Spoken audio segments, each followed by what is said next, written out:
안녕하세요, 제이제입니다. 영어를 잘하는 게 무슨 뜻일까요? 보통 영어를 어떻게 잘하냐고 물어보면 다시 물어봅니다. 말하는 영어를 잘하고 싶니? 아니면 쓰는 영어를 잘하고 싶니? 물론 영어를 잘하려면 골고루 잘해야겠죠? 영어를 잘하기 위해서 그렇게 우리가 많이 열심히 최선을 다해서 하는 게 있습니다. 뭘까요? 바로 단어 암기입니다. 단어를 안다는 건 무슨 뜻일까요? 단어를 잘 알면 말하는 영어, 쓰는 영어, 그리고 우리가 하는 일반적인 영어, 모든 영어를 다 잘하게 될까요? 결론은 맞습니다. 단어를 외우면 도움이 됩니다. 하지만 조건이 있습니다. 단어를 외울 때 입체적으로 외워야 된다는 겁니다. 입체적이 아닌 평면적으로 외운다. 즉 뜻만 외우고 단어 뜻, 단어 뜻, 단어 뜻 이렇게만 외우면 아무것도 남는 게 없다는 겁니다. 영어는 과목이 아닙니다. 물론 시험을 위해서 단어를 외우는 것은 필요합니다. 하지만 일반적인 영어, 우리가 하는 영어를 잘한다? 그 영어를 하기 위해서는 단어를 그냥 뜻만 외워서는 절대로 안 됩니다. 왜냐하면 영어는 기술이기 때문이죠. 영어는 의사소통을 하기 위한 기술, 그리고 다른 언어, 다른 문화, 그리고 다른 사람을 이해하기 위한 어떤 기술입니다. 도구라는 거죠. 그래서 그 기술이 자기한테 맞을 수도 있고 안 맞을 수도 있습니다. 언어가 조금 더 친숙하면 괜찮겠죠. 근데 언어 자체가, 말 자체가 조금 그렇고 나는 언어보다는 또 그림 또는 다른 방법으로 예술을 또 표현하는 게 좋다? 그러면 그 방법이 맞을 수도 있습니다. 사실 그게 언어를 배우는데 학생별로 또 사람별로 속도가 나는 이유이기도 하죠. 자, 다시 돌아가서 그러면 단어를 외울 때 어떻게 외우고 어떻게 공부를 해야 될까요? 영어 할 때 필요한 단어, 영어에 필요한 그 암기라는 것은 어떤 거를 할 때 필요할까요? 시험 볼 때는 꼭 외워야죠. 근데 일반적인 영어는 나이에 따라서, 그리고 그 필요에 따라서, 그리고 어떻게 아느냐에 따라서 굉장히 차이가 큽니다. 이건 제가 하는 말이 아니고 이제 아주 유명한 폴 레이션이라는 학자분이 말씀을 하신 겁니다. 단어를 볼 때 우리 세 가지로 크게 볼 수 있습니다. 세 가지가 뭐냐? 바로 형태, 의미, 그리고 활용입니다. 차례대로 한번 살펴보도록 하겠습니다. 형태라는 것은 우선 어떻게 말하는지, 어떻게 쓰는지 아니? 이겁니다. 사과가 있습니다. 애플이죠? 그 애플을 애플이라고 할 수도 있고 에이플이라고 할 수도 있고 에이블이라고 할 수도 있겠죠? 그러니까 발음이 달라요. 또 쓰는 것도 마찬가지예요. 애플은 왜 R이 내가 붙는 것 같은데 안 붙는 것 같기도 하고, P는 왜 두 개인지 왜 하나가 아닌지 헷갈리고, A뿔이 아니고 왜 애플인지, 어떤 건 또 A뿔이라고 하는 것도 있고, 4월을 뜻하는 에이프릴 때는 April, 근데 애플 할 때는 Apple, 8월은 또 August,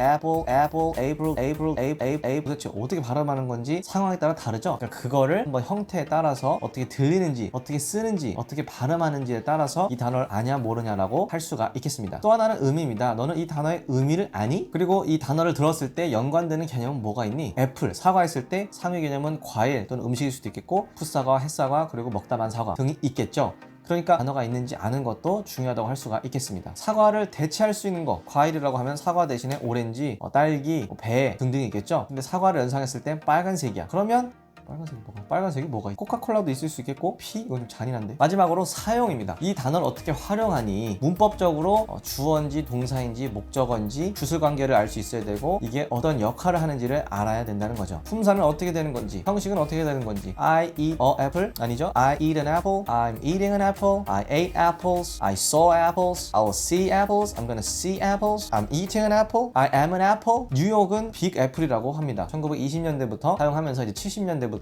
뉴욕 관광청에서 이제 대대적으로 홍보를 하기 시작했죠. 빅 애플을 그럼 모르면 큰 사과인가? 어디 있지? 이렇게 되는 거죠. 그러니까 결론적으로 이 모든 거를 골고루 해야 된다는 겁니다. 단어 뜻, 단어 뜻, 단어 뜻. 이거는 시험이 있을 때는 그렇게 해야 됩니다. 그런데 하루하루 지나가면서 단어의 뜻만 외우게 되면 아무런 효과가 없습니다. 왜냐하면 이 인간은 망각의 동물이기 때문에 다 사라지기 때문이죠. 그래서 영어를 사용한 환경이 있다면 단어를 쓰려고 하는 노력, 그리고 책을 읽고 있다면 특히 원서를 읽을 때는 그 단어를 알면서 inference라고 합니다. 그걸 추론하면서 한 페이지에서 모르는 단어의 수준이 점점 낮아지고, 그리고 숫자도 적어지고, 그러면 이제 다음 단계 책을 읽을 수가 있겠죠. 그 다음 단계 책에서 모르는 단어가 몇 개인지 한번 살펴본 다음에 단어를 외우는 게 이제 효과가 있기 시작하는 거죠. 그러니까 단어와 뜻만 외우는 것은 그건 그냥 시간을 쓰는 거지, 시간을 효율적으로 쓰는 건 아니다. 시간 관리도 마찬가지입니다. 시간을 관리하는 게 1분 1초로 세세하게 관리하는 목표가 뭐죠? 그 이유가 뭐예요? 나는 시간을 막 갖고 있어요? 그게 아니고 효율적인 시간 관리를 통해서 더 나은 목표를 설정하고 더 나은 성장과 발전을 위한 것이잖아요. 마찬가지로 영어의 단어를 외우는 것도 이 단어 외우는 것 자체가 목표가 돼서는 안 됩니다. 단어를 외우는 것 자체가 영어를 읽고 영어를 쓰고 영어가 조금 더 내 삶에 도움이 되기 위해서 단어를 외운다는 생각을 하셨으면 좋겠습니다. 영어를 차례대로 배울 필요는 없습니다. 쉬운 단어를 아는데 어려운 단어를 모를 수도 있고, 반대로 이 어려운 단어를 아는데 쉬운 단어를 모를 수도 있어요. 왜냐하면 수학과 같이 국어단을 알아야 방정식을 풀 수 있는 게 아니기 때문입니다. 점과 점이 만나서 이어지고 품사나 문법이나 또는 그 관용어나 수거가 이제 점점 늘어나는 거죠. 그리고 나서 그 네트워크가 점점 커지고 그 네트워크 자체도 깊어지고 이런 게 목적이지 계단처럼 할 필요는 없다는 겁니다. 그러니까 단어를 외운다. 근데 시험 보는 게 아니다. 그럼 단어만 외우는 것이 아니고 미디어가 될 수도 있고 아니면 뭐 책이 될 수도 있습니다. 또는 어떤 스터디에서 영어 회화를 하는 경우가 있을 수가 있겠죠. 쓸 수 있는 환경이 얼마나 되는지를 한번 알아보는 것이 꼭 필요할 것 같습니다. 물론 우리나라에서는 그게 쉽지 않습니다. 하지만 최대한 그 환경을 한번 찾아보는 것이 필요하다고 할 수가 있겠습니다. 영단어를 외우는 것이 전반적인 실력 향상에 도움이 될 수 있습니다.